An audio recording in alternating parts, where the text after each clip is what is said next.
그럼 최초의 한국 여성 웅녀로 들어가 보죠. 시몬 드 보바르는 기념비적인 그녀의 저서 제2의 성, The Second Sex죠. 여성은 태어나는 것이 아니라 만들어진다는 그 유명한 말을 했습니다. 여성은 세상의 거의 모든 사회에서 남성보다 열등한 존재로 대접받아 왔습니다. 한국 사회도 예외는 아닙니다. 여성에 대한 저의 페미니스트적 탐구가 시작된 이래 저는 우리 한국 여성들이 어떻게 한국 여자가 되었는지에 대해 매우 궁금하게 여겨왔습니다. 나는 누구인가?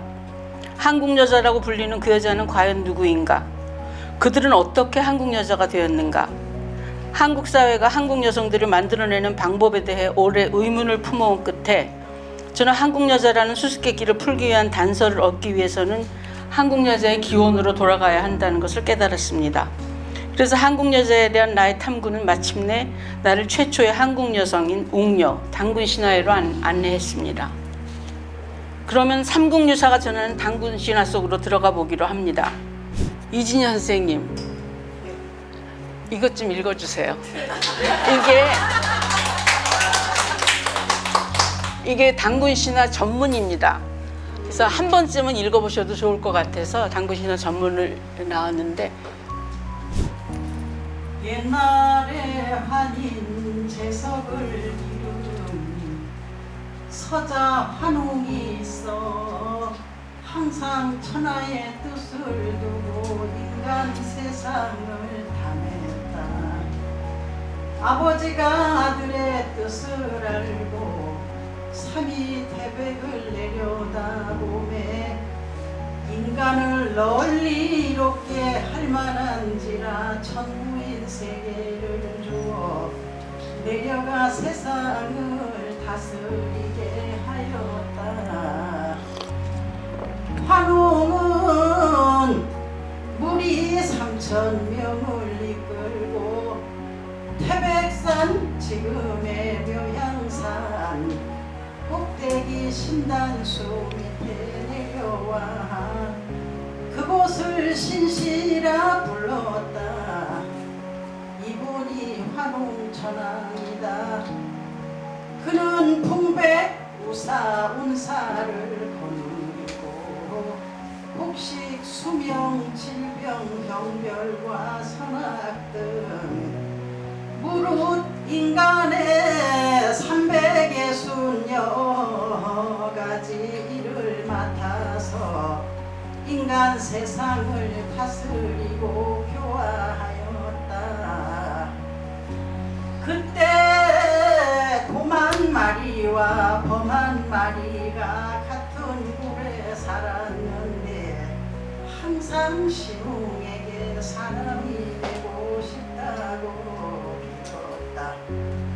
한 번은 신웅이 실경스러운 숙한 심지와 마늘 20개를 주면서 말했다. 너희들이 이것을 먹고 100일 동안 햇빛을 보지 않으면 사람이 될 것이다. 곰과 곰이 이것을 받아서 먹었다. 곰은 기한지 3-7일 만에 여자의 몸이 되었으나 범은 능히 곰과 곰이 능히 기하지 못하여 사람이 되지 못하였다. 웅녀는 자기와 혼인할 리가 없어 항상 탄수 아래서 아이를 베게 해달라고 축원하였다. 이에 환웅이 잠깐 사람으로 변하여 웅녀와 결혼하니 웅녀가 임신하여 아들을 낳았다. 그 이름을 단군 왕검이라 하였습니다. 너무 고맙습니다. 단군 신화의 시작은 옛날에 환인의 서자 환웅이라는 말로 시작을 하죠. 그러니까 여기서 재석은 우리 국어사전에 무당이 모시는 신의 하나로 집안 사람들의 수명, 공물, 의류 및 화복에 관한 일을 맡아본다고 전하고 있습니다. 이어서 단군의 아버지 환웅이 환인의 서자라고 나옵니다. 환인의 서자, 환웅이라고 분명하게 쓰여 있는 것입니다. 환웅이 환인의 서자라는 사실에 대해서 한국의 학자들은 많은 논란을 벌였습니다. 숱한 논란 끝에 그들은 지상의 법도를 하늘에 적용시킬 수 없으니 환웅이 첫째 아들, 즉 마지가 아니라는 뜻이라고 결론을 지었습니다.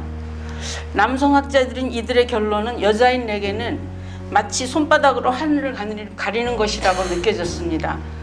분명히 환웅이 환인의 서자로 나오는 것입니다. 단군신화에는 환웅이 서자라는 사실은 자연스럽게 아버지 환인의 부인이 하나가 아니라는 사실 또한 말해주고 있습니다.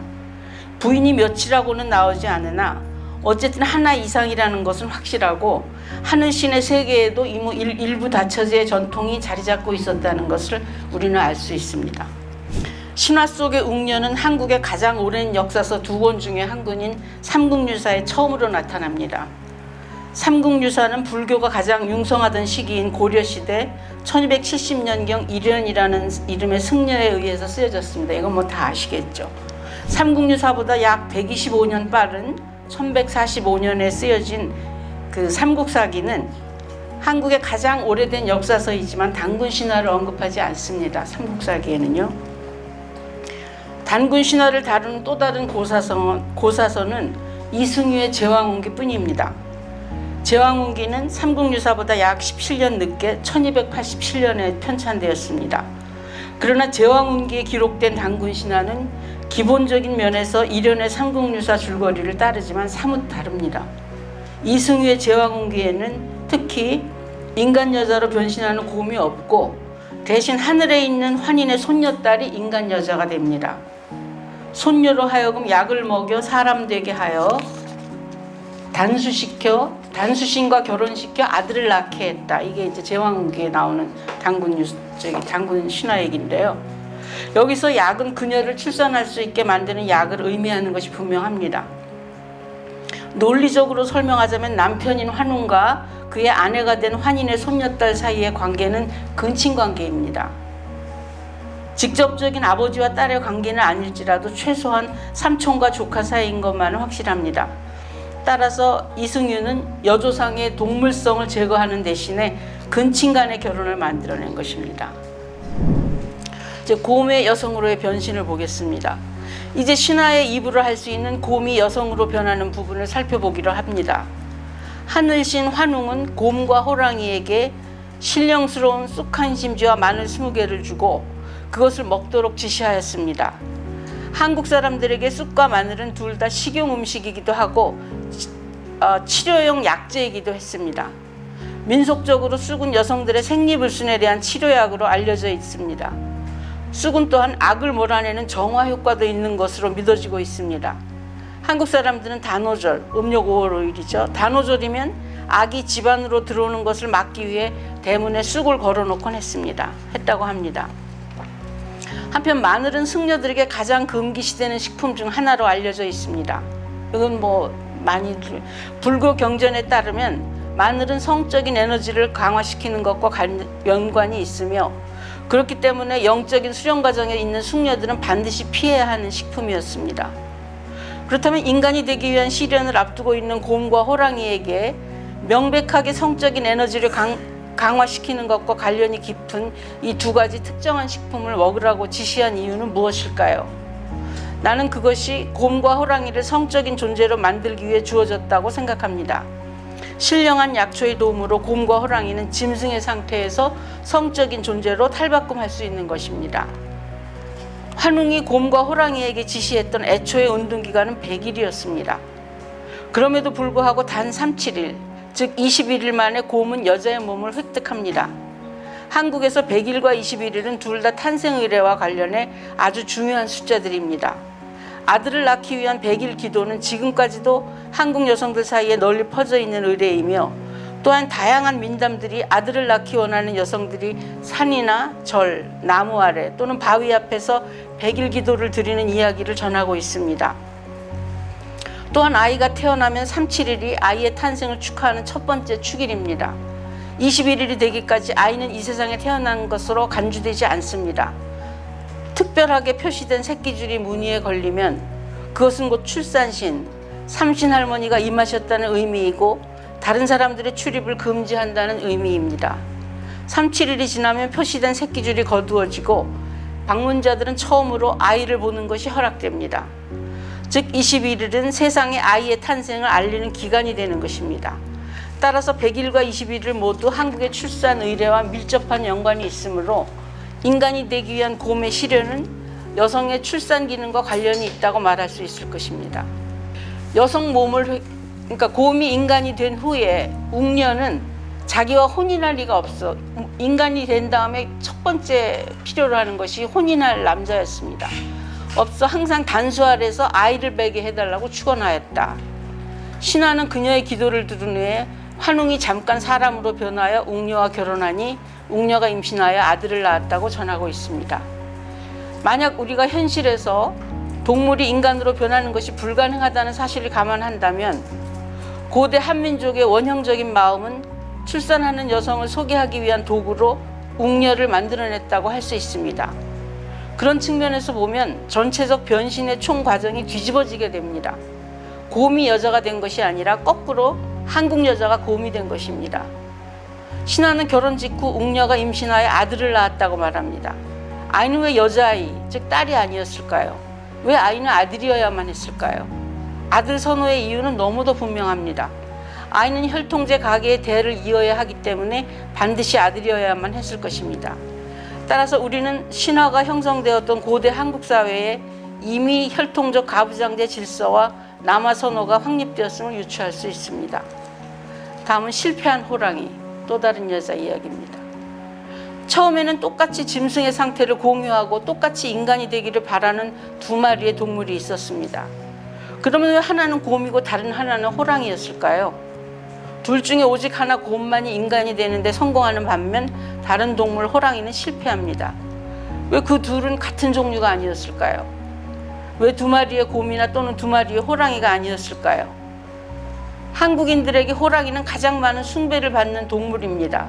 뿐만 아니라 예부터 가장 흔하게 등장하는 동물이기도 합니다. 이 신화의 기록이 담겨있는 삼국유사에는 곰이 8번 등장하는데 호랑이는 무려 26번이나 등장합니다. 따라서 고대 한국인들에게 곰보다 호랑이가 더 친숙한 동물이라고 말할 수 있습니다. 그러면 왜 곰이 아니라 호랑이가 실패했을까요? 한국의 민담이나 설화 등에서 호랑이는 흔히 산신령으로 나타납니다. 산신령은 아까도 얘기했지만 이조 중엽부터 흰수염의 할아버지하고 모습이 이렇게 퓨전되기 시작했습니다. 이조 중엽 흰수염의 할아버지 모습으로 합병되기 전까지 호랑이는 산신령의 유일한 상징이었습니다. 그렇다면 호랑이의 성이 문제가 됩니다. 호랑이는 남성인가 여성인가? 산신의 상징으로서 호랑이의 성을 연구한 김무조의 연구에 따르면 호랑이는 여성입니다. 그리고 호랑이는 흔히 산신할머니라고 불려왔습니다. 산신에 항상 호랑이가 같이 등장을 하잖아요. 그럼에도 불구하고 단군 신화를 연구하고 호랑이의 성에 대해 언급한 주요 학자들은 백나문이나 이병도나 김무조 등 이 단군 신화 속의 호랑이의 상징을 남성으로 해석하였습니다. 저도 중학교 때인가 단군 신화를 배울 때 그 곰 부족과 그 호랑이 부족이 싸워서 그 곰이 이겼다고 이런 식으로 해석을 해주시는 것을 배운 기억이 있습니다. 호랑이가 인간이 되지 못한 실패의 이유는 동굴 속에서 지시받은 대로 어둠의 운동기간을 지키지 못한 때문으로 설명되어졌습니다. 동굴은 곰과 호랑이 둘 다 그때까지 살던 장소이기 때문에 여기서 호랑이가 지키지 못한 것은 햇빛을 보지 말라는 어둠의 금기입니다. 인간이 되기를 바란 호랑이는 곰과 똑같이 환웅에게 빌었고 먹으라는 약초를 먹었고 동굴의 어둠 속에서 금기를 깨기 전까지 그의 지시를 지키고 있었습니다. 호랑이가 얼마나 오랫동안 환웅의 지시를 지켰는지는 확실하지 않습니다. 비록 곰이 21일 만에 인간의 몸을 얻는 데 성공했지만 곰과 호랑이 둘 다 100일 동안 햇빛을 보지 말아야 했습니다. 따라서 우리는 호랑이가 지킨 금기 기간은 1일부터 20일 이내라고 유추할 수 있습니다. 20일 이내라는 기간은 애초에 지시되었던 100일의 5분의 1에도 못 미치는 짧은 기간입니다. 따라서 대부분의 학자들은 호랑이의 실패 원인을 인내 부족으로 돌리고 있습니다. 인내를 못했다는 거죠. 이제 호랑이가 실패한 것이 무엇인지 살펴보기로 합시다. 호랑이는 왜 실패했을까? 호랑이가 정말로 지키지 못한 것은 무엇일까? 햇빛을 보지 말라는 의미는 여기에서 무엇일까? 신화는 오로지 지키지 못했다는 것만 이야기할 뿐 다른 어떤 이유도 밝히지 않고 있습니다. 한국의 고대 왕들에 대한 다른 기원 신화들에는 햇빛을 보는 것이 종종 하늘의 자손을 잉태하는 것으로 나타납니다. 햇빛을 보는 것은 분명히 임신의 모티프와 관련이 깊습니다. 더군다나 신화의 배경이 되는 농경 사회의 조건들을 감안하면 곡식에 생명을 주는 햇빛의 상징은 하늘과 땅 사이의 교접을 의미하는 남자와 여자 사이의 성적인 만남에 비교될 수 있을 것입니다. 그렇다면 만약 우리가 햇빛을 남자로 대체시켜 해석하게 되면 햇빛을 보지 말라는 금기의 의미는 여성의 처녀성이나 또는 정절에 대한 요구로 해석되어질 수 있습니다. 호랑이는 분명하게 여성의 성과 관련이 있는 약초를 먹었고 이 성적으로 강화된 호랑이는 어두운 동굴 속에서 햇빛, 즉 남자를 보지 않고 은둔해야만 했습니다. 따라서 호랑이는 성적 관계의 금기를 지키는 것이 불가능했다고 결론 내리는 것이 가능할 수 있습니다. 호랑이는 유혹에 넘어가 실패하였고 그녀의 금기는 깨지고 고립은 끝났으며 그녀의 명예는 더럽혀졌습니다. 호랑이의 실패는 여성의 성에 대한 고대 한국 사회의 생각을 상징합니다. 그것은 모성과 관련되지 않은 여성의 성을 실패로 규정합니다. 곰이 여자가 되어가는 과정은 사회의 순치 작업의 대상이 된 여성들을 대변합니다. 여기에서 우리는 여성을 두 가지 서로 다른 종류, 즉 아들을 낳은 여자와 그렇지 못한 여자로 나누려는 고대 한국 남성들의 시도를 읽습니다. 곰이 모성을 대변하는 데 반해 호랑이는 여성의 성을 대변합니다. 여성의 성이 없다면 모성도 존재하지 않습니다. 이 모순적인 모성과 성의 분리는 한국 사회를 여성의 분열로 안내하게 되고 그 결과 한국 여성들은 성과 관련해 두 종류로 나뉘어지게 되었습니다. 이 모순적인 모성과 성의 분리는 한국 사회를 여성의 분열로 안내하게 되고 그 결과 한국 여성들은 성과 관련해 두 종류로 나뉘어지게 되었습니다. 고대 한국 사회는 곰의 경우를 성공으로 규정함으로써 여성들에게 모성만이 유일한 성공의 길로 인정받게끔 만들었습니다. 실패한 호랑이는 어떤 종류의 여성들은 아들을 낳을 수 있는 여자가 되는데 성공하지 못할 수도 있다는 두려움을 대변합니다. 곰과 호랑이는 서로 정반대 입장에 놓여 있습니다. 곰이 자신의 여성성을 주장하기 위해서 그녀는 반대편에 놓여 있는 자신의 다른 부분을 포기해야만 합니다. 모성은 그녀의 성을 부정한 후에만 주어집니다. 따라서 호랑이는 그녀의 또 다른 반쪽이라고 할 수 있습니다. 이제 이브와 판도라 얘기입니다. 우리는 우리의 웅녀만큼이나 유명한 또 다른 최초의 여성들을 알고 있습니다. 히브리 신화의 이브와 그리스 신화의 판도라는 서구 문명에 지대한 영향을 미쳤습니다. 그들은 모두 여성이 왜 창조되었는지를 설명하려고 한다는 점에서 비슷합니다. 첫째, 이브 신화입니다. 성경의 창세기에는 서로 모순적으로 보이는 두 가지 인간 창조 이야기가 공존합니다. 아담의 갈비뼈를 취해서 만든 이브 이야기는 창세기 2장에 등장하고 창세기 1장에는 남성과 여성을 동등하게 창조하는 이야기가 나옵니다. 아담의 갈비뼈를 취해 여자를 만들어낸 이야기는 문자 그대로 신으로부터 주어진 여성의 타고난 열등성으로 해석되었습니다. 여성을 위한 여성 성경, The Woman's Bible이죠. 를 펴낸 미국의 여성 참정권 지도자 엘리자베스 스탠튼은 성경에 나타나는 두 가지 인간 창조 이야기에 대해 아주 신랄한 비판을 가합니다. 여기는 정혜경 선생님 읽어주세요. 오케이. 내용이. 네. 엘리자베스 스탠턴의 비판. 첫 번째 이야기에서 여자는 창조에서 중요한 부분을 차지하며 남자와 동등하게 권력과 영광을 나누는 위험 있는 존재로 다루어진다. 두 번째 이야기에서 여자는 단순한 사후 생각, mere afterthought에 불과하다. 세상은 그녀가 없어도 잘 돌아간다. 그녀를 등장하게 만든 유일한 이유는 남자의 구독이었다. 성경은 여성이 세상에 죄와 죽음을 가져왔다고 가르친다. 그녀가 하늘의 심판에 맡겨진 유혹에 넘어가 죄를 짓고 처벌을 받아 인류의 타락을 촉발시켰다는 것이다. 그러니까 이 스탠튼의 창세기 비판은 페미니스트적 관점을 대변하고 있습니다.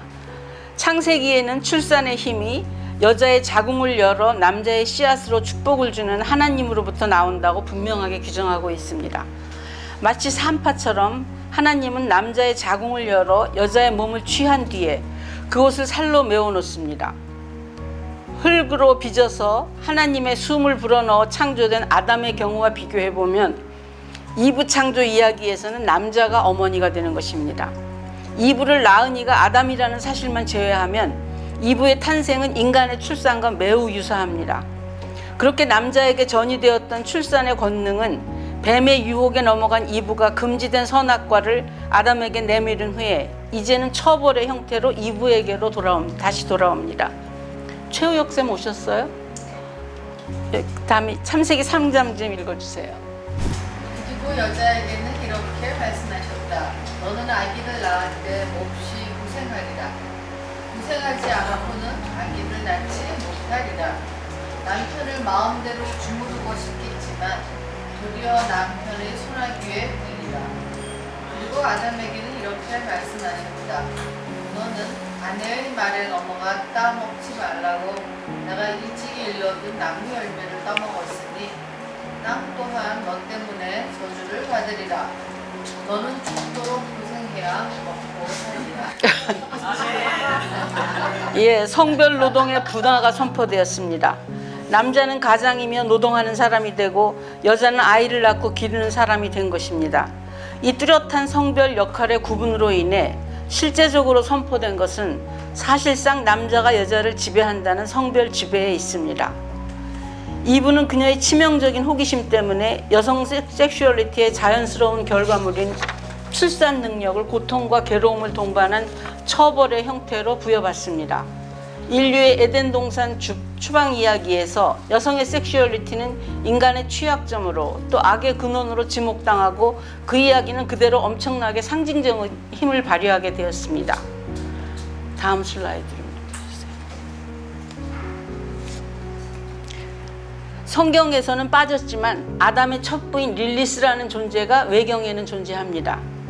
아담과 동등하게 창조된 그녀는 성관계 시에 나중에 후대들이 얘기한 거라서 믿을 수는 없지만 어쨌든 성관계 시에 여성이 남성 밑에 깔리는 속칭 선교사 포지션을 거부하고 미셔너리 포지션이라고 그러죠. 여성이 위로 올라가는 여성 상위를 주장하며 아담을 떠난 것으로 알려졌습니다.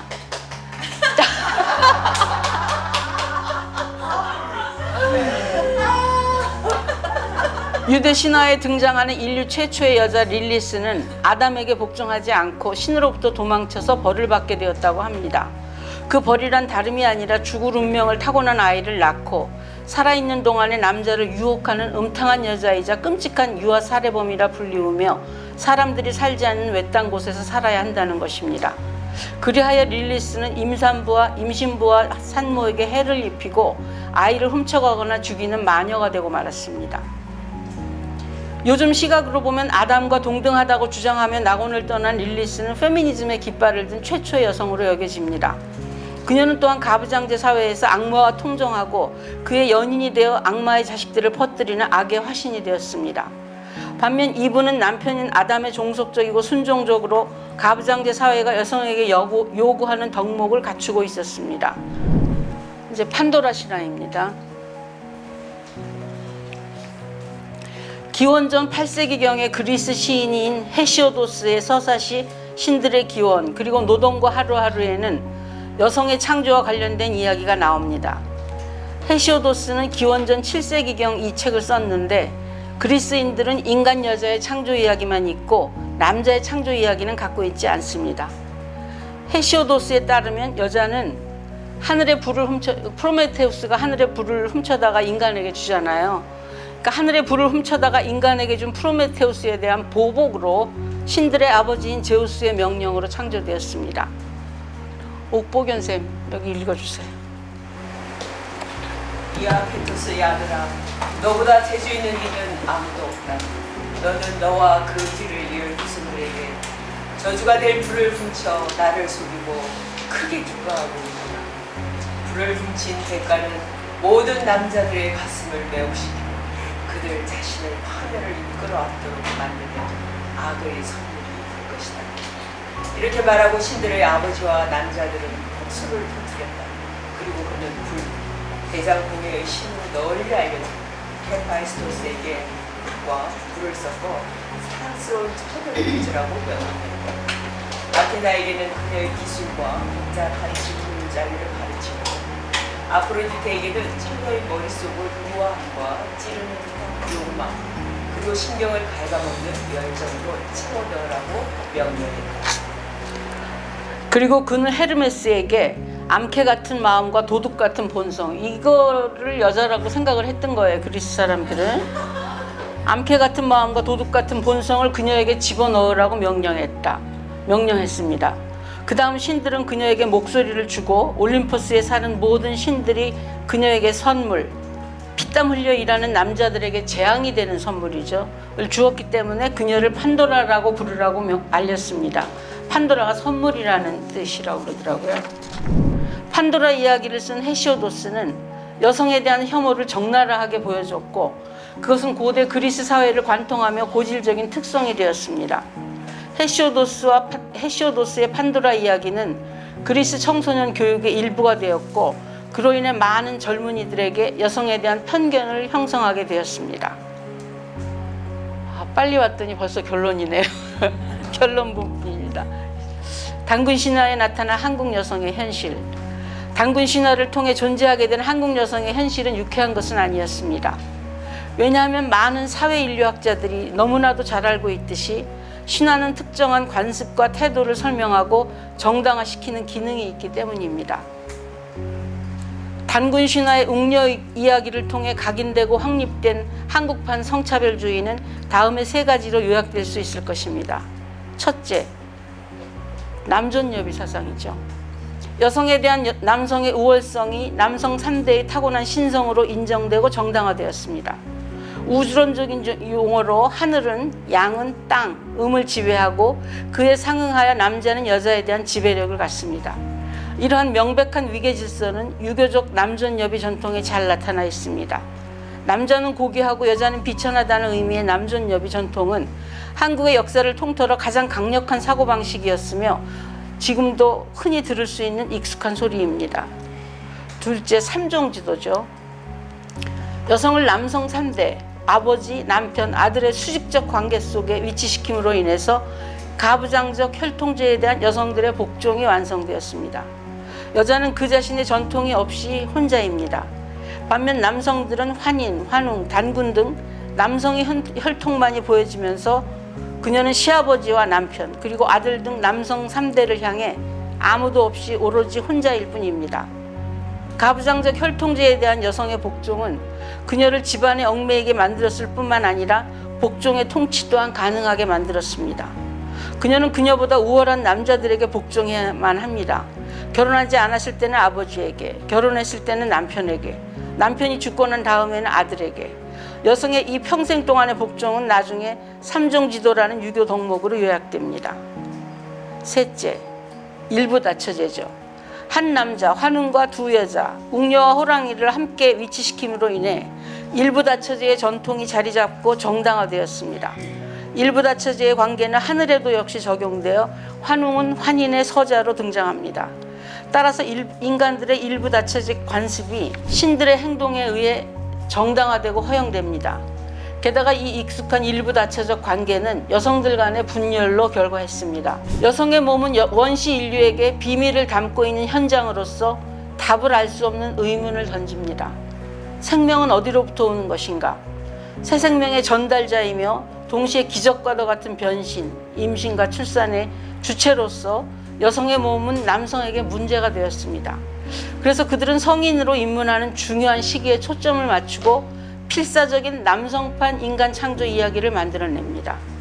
히브리 신화에서는 부인도 없는 유일신 하나님이 혼자서 아담의 갈비뼈로 이브를 만들고, 단군 신화에서도 비록 서자이기는 하지만 하늘신의 아들 환웅이 곰을 인간 여자로 만듭니다.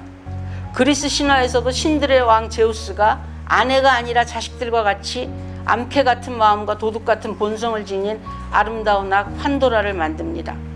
다양한 창조설에서 흔히 보여지듯이 한국판 최초 인간 창조 이야기도 여성의 출산 능력을 왜곡하거나 부정했다는 측면에서 예외가 아닙니다. 저는 페미니즘을 공부하면서 나는 누구인가라는 질문을 추적하게 되었고, 그 과정에서 내가 여성이면서 동시에 한국 사람이라는 사실을 깨달았습니다. 그래서 한국 여자는 누구인가라는 질문을 추구하다가 한국 여자의 시조 웅녀에게 도달하게 된 것입니다. 그렇게 단군 신화에 대한 논문을 쓰면서 인내와 희생의 대명사로, 또 아들 낳는 어머니의 대명사로 여겨지는 한국 여자의 시조 웅녀가 실은 반쪽짜리에 불과하다는 것을 깨달았습니다. 따라서 인내 부족으로 실패한 호랑이 여자의 잃어버린 반쪽 섹슈얼리티를 회복해야 온전한 한국 여자의 여성성을 획득한다는 사실을 깨달았습니다. 또한 이브와 판도라로 대변되는 서구 여성들도 형태를 달리하지만 모두 성차별적이고 억압적이며 여성 혐오적인 가부장제의 틀에 갇혀서 신음하고 있다는 것을 깨달았습니다. 모쪼록 더 많은 한국 여성들이 모성을 대변하는 웅녀의 자리에서 벗어나 부정당한 호랑이 여자의 여성성을 되찾아 온전한 여성이 되기를 희망합니다. 아이고 참.